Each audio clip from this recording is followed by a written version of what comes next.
Hello and welcome back to the channel. Today I want to talk to you about outboard pods like this one here.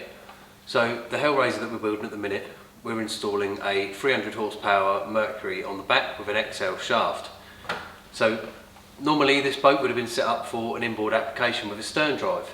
So what we're doing is we're converting that inboard stern drive vessel to take an outboard.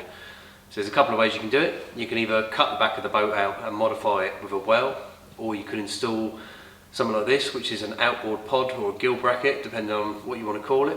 And the other way is to install a jack-in plate or a standoff plate onto the back of the boat.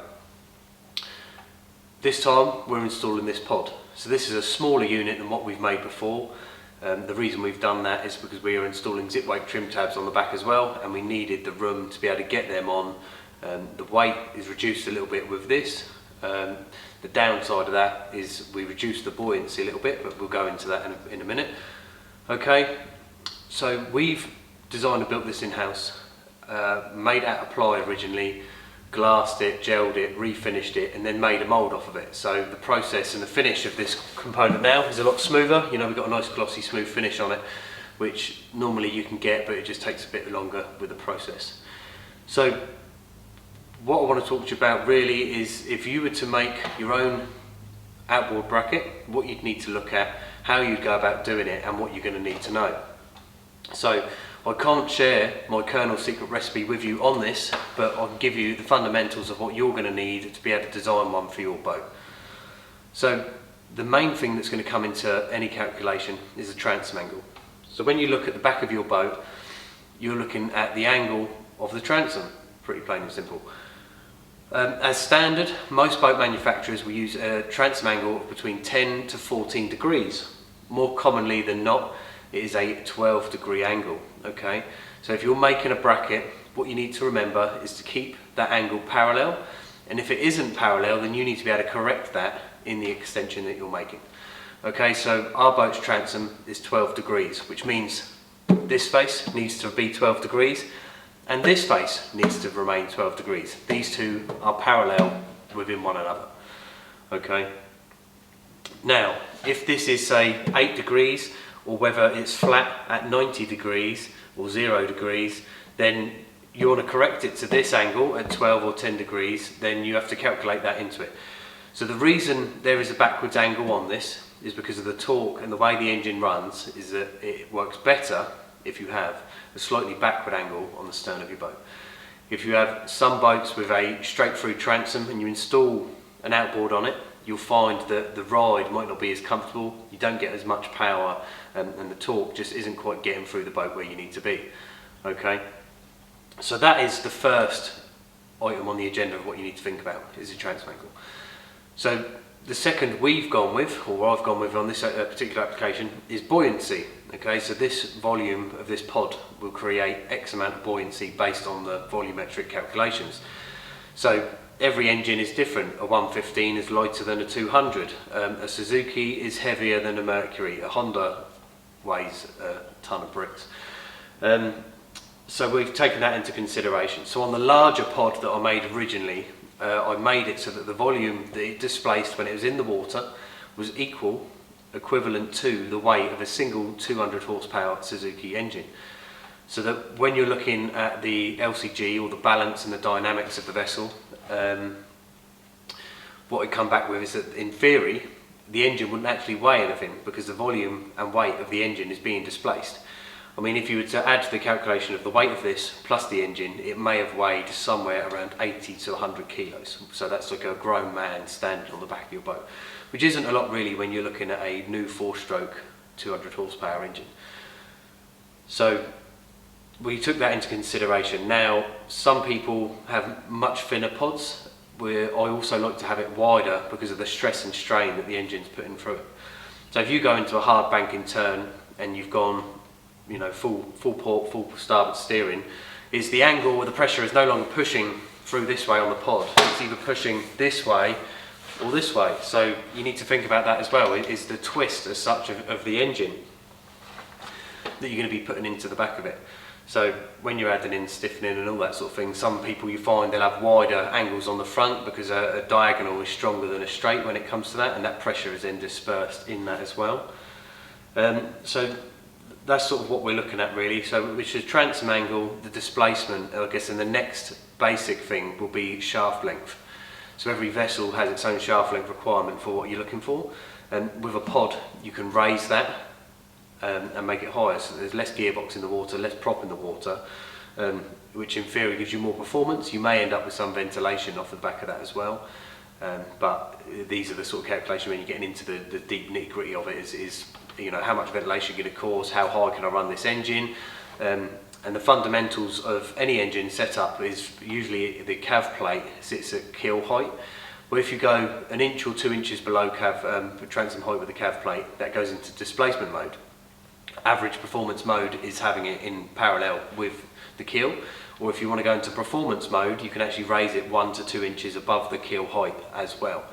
So not only does this allow you to run higher, it's actually set back as well.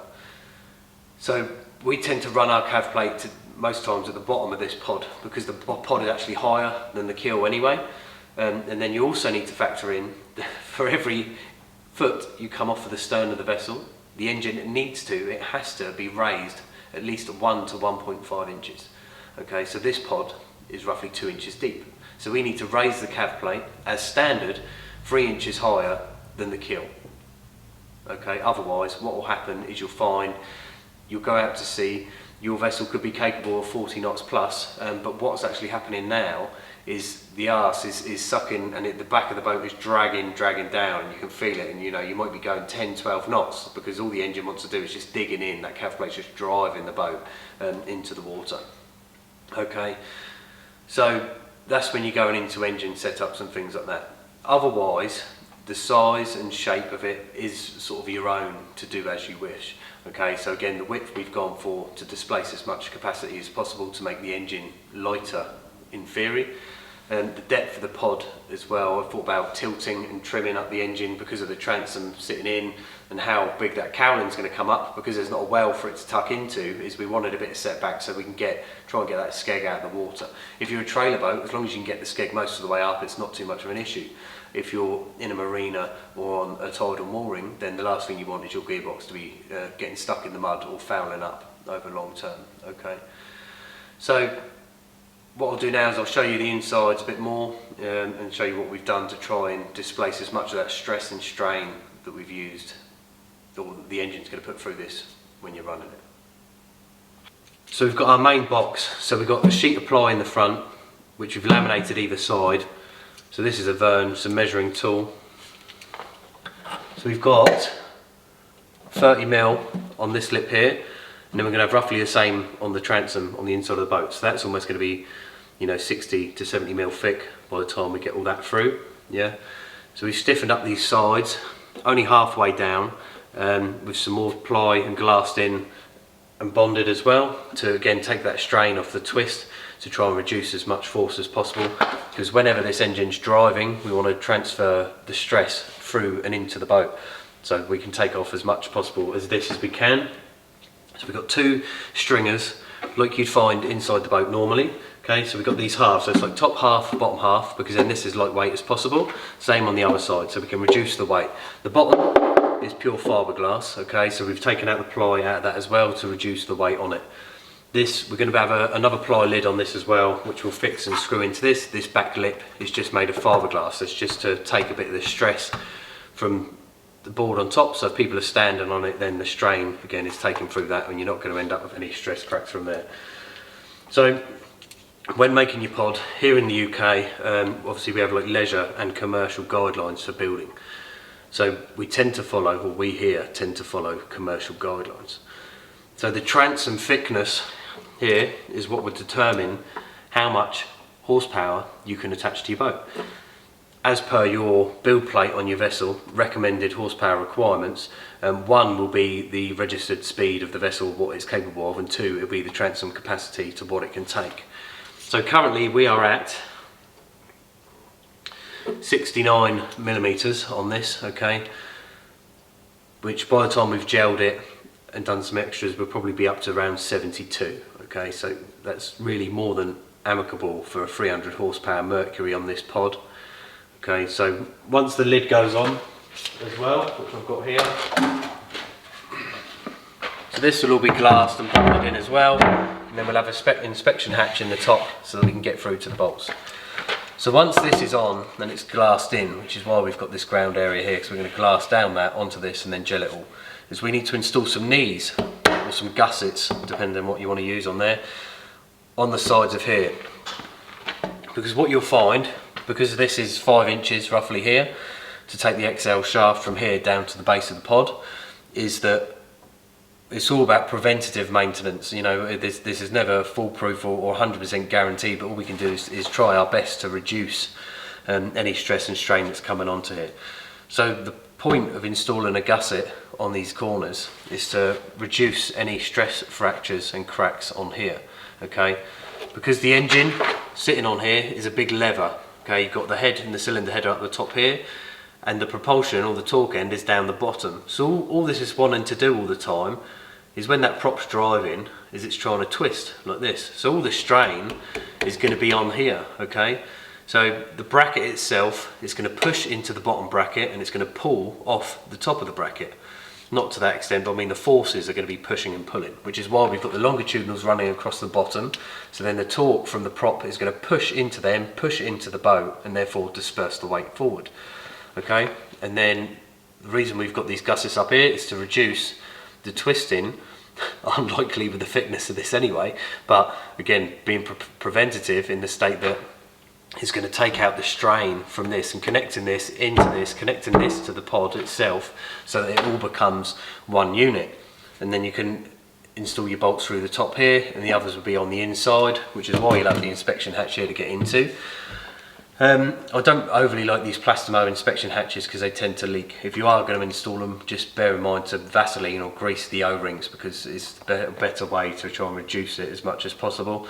Over a 6-month period, if you don't go in there or you don't grease it or lubricate it, you may end up with a couple of inches of water in here, because you've got to think when you're coming off the throttle, you could end up with wash over this, you know, rain, all the rest of it. Long term is, you know, if you've got somewhere water's going to get in, the likelihood is it's going to do its best to do so. Okay, so that's our lid. Obviously we've flow coated all the inside of this as well, just to give it a nice finish, and waterproof everything inside as well. Okay, so I'm pretty happy with this anyway, how it's turned out. I like this smaller pod itself anyway than the larger one. The larger one can be set up to take twins, whereas this one's just set up to take a single engine. Just going to be a bit tidier and take up a bit less space on the back.